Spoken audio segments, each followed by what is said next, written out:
சிலை கிடையாது, அடைத்த கதவுக்கே பூஜை, அதிசயங்கள் நிறைந்த மூங்கிலணை காமாட்சி அம்மன் கோவில்.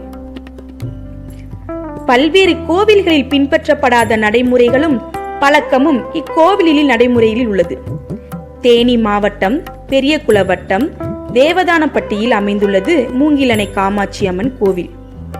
காஞ்சி காமாட்சி அம்மனுக்கு அடுத்தபடியாக புகழ் பெற்று விளங்குவது தேவதானப்பட்டி மூங்கிலணை காமாட்சி அம்மன். காஞ்சி காமாட்சியே மூங்கிலணை காமாட்சி அம்மனாக இருந்து வருவதே இதற்கு காரணம். இந்த தேவதானப்பட்டி தேனி மாவட்டம் பெரியகுளத்திற்கும் வத்தலக்குண்டுக்கும் நடுவே உள்ளது. இந்த காமாட்சி அம்மனை தென் மாவட்டங்களைச் சேர்ந்த பலர் குலதெய்வமாக வழிபட்டு வருகின்றனர். குலதெய்வம் எதுவென்று தெரியாதவர்கள் இந்த அம்மனை குலதெய்வமாக வழிபடலாம். இந்த அம்மனுக்கு அபிஷேகம் செய்து நெய் ஊற்றி மனமுருகி வேண்டிச் சென்றால் நினைத்த காரியம் நிறைவேறும் என்பது ஐதீகம். திருமணம் தடைபடும் பெண்கள் இவ்வாலயத்தில் பூ முடித்து பார்த்து உத்தரவு பெற்று திருமணம் நிச்சயிக்கின்றனர். குறிப்பாக குழந்தை பேறு இல்லாதோர் அதிகம் பேர் வருகின்றனர். அவர்கள் தங்களது புடவை முந்தானையை கிழித்து கோவில் வளாகத்தில் உள்ள வில்வ மரக்கிளையில் தொட்டில் கட்டி செல்வார்கள். குழந்தை பிறந்த பின் குழந்தையை கரும்பு தொட்டிலில் படுக்க வைத்து தம்பதி இருவரும் சுமந்து வந்து நேர்த்திக்கடன் செலுத்துகின்றனர். அதே போல திருவிழாவின் போது ஏராளமானோர் அக்னி சட்டி எடுத்தும் நேர்த்திக்கடன் செலுத்துகின்றனர்.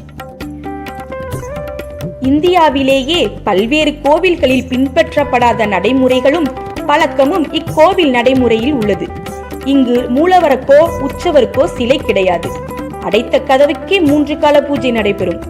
கருவறை கோபுரமோ ராஜ கோபுரமோ இல்லை, குச்சிப்புல் கோபுரமே அமைக்கப்பட்டுள்ளது. கண்ணை கட்டி கொண்டு வருடதோறும் குச்சிப்புல் கூரை மேயப்படுவது அதிசயம். மாசி திருவிழாவின் போது பக்தர்கள் காணிக்கையாக செலுத்தும் நெய் 50க்கும் மேற்பட்ட பானைகளில் நிறையும். காணிக்கை நெய்யில் ஈயோ எறும்போ மொய்க்காது. நெய்யை உணவு சமைப்பதற்கு பயன்படுத்துவதில்லை, சாப்பிடக்கூடாது. விளக்குகளுக்கு மட்டும் பயன்படுத்துகின்றனர். பூஜையின் போது தேங்காய் உடைக்கப்படுவதும் இல்லை, வாழைப்பழம் உரிக்கப்படுவதும் இல்லை. உடைக்காத தேங்காயும் உரிக்காத வாழைப்பழமும் படைக்கப்படுகிறது. பூஜை மண்டபத்தின் மேல் கெவிலிக்குறி சின்னம் உள்ளது. காஞ்சிபுரம் போன்று இங்கும் கெவிலிக்குறி கேட்பது வழக்கம். ஆடி முதல் 3 நாள் மஞ்சளாற்றிலிருந்து பூஜை பொருள் அடங்கிய பள்ளைய குடை தேவராட்டத்துடன் வருவது வித்தியாசமான நடைமுறை. சுவாமிக்கு அன்ன நெய்வேத்தியம் கிடையாது. துள்ளுமாவே சிறந்த நெய்வேத்தியமாக படைக்கப்பட்டு வருகிறது. மாசி மாதம் 15 நாள் மகா சிவராத்திரி பெருவிழாவில் ஆயிரக்கணக்கான பக்தர்கள் கோயிலில் கூடுவர். இத்திருவிழா தென் தமிழ்நாட்டின் முக்கிய திருவிழாக்களில் ஒன்று என்பது குறிப்பிடத்தக்கது. ஆடி மாதம் ஆடிப்பள்ளையம் நாட்களில் ஏராளமான பக்தர்கள் கலந்து கொள்ளும் திருவிழா இது. அடைத்த கதவுக்குத்தான் பூஜை என்றாலும் கதவுக்கு உள்ளே 16 கால் மண்டபமும் அதன் முன் கற்ப கிரகமும் உள்ளது. அங்கு அம்மன் பெட்டிக்குள் இருப்பதாக வருடம் ஒரு முறை கற்ப கிரக கூரை மேயும் ராஜ கம்பளத்தால் கூறுகின்றனர். பகைவர்களை வெல்லும் சக்தியை இத்தலத்து அம்பாள் தருகிறாள். தவிர திருமண வரம், குழந்தை வரம், தொழில் மற்றும் மன அமைதி ஆகியவை கிடைக்கப்பெறுகிறது.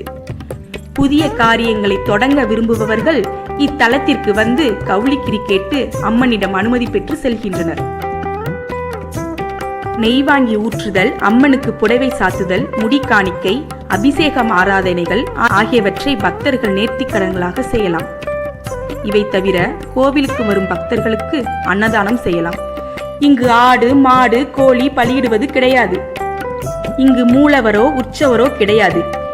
தல வரலாறு: இப்பகுதியில் கொடுங்கோலாட்சி புரிந்த வஜ்ரதன் என்னும் அசுரனை கொள்வதற்கு துர்க்கை அம்மனாக வந்த காஞ்சி காமாட்சி அம்மன் அசுரனை கொன்றார். அசுரனை கொன்ற பாவம் நீங்க மஞ்சள் நீராடினாள். பின்பு தலையாரி நீர்வீழ்ச்சி கருகே மூங்கில் புதற்குள் தவம் இருந்தாள். எதேச்சியாக இதை பார்த்துவிட்ட பசுமைக்கும் ஒருவருக்கு கண் பார்வை பறிபோனது. கண் பார்வை பறிபோன அவருக்காக அவ்வூர் ஜமீன்தாரும் பூஜை செய்து வழிபட்டார். அம்மன் அசிரீரியாக 1 வாரம் கழித்து ஆற்றில் வரும் வெள்ளத்தில் மூங்கில் பெட்டியில் அமர்ந்து வரும் என்னை எடுத்து வழிபட்டால் கண் பார்வை தெரியும் என்று கூற அதுபடியே பெட்டி வந்தது. அதை எடுத்து வழிபட்டு அந்த இடத்தில் சின்ன குச்சி கட்டி வழிபட்டனர்.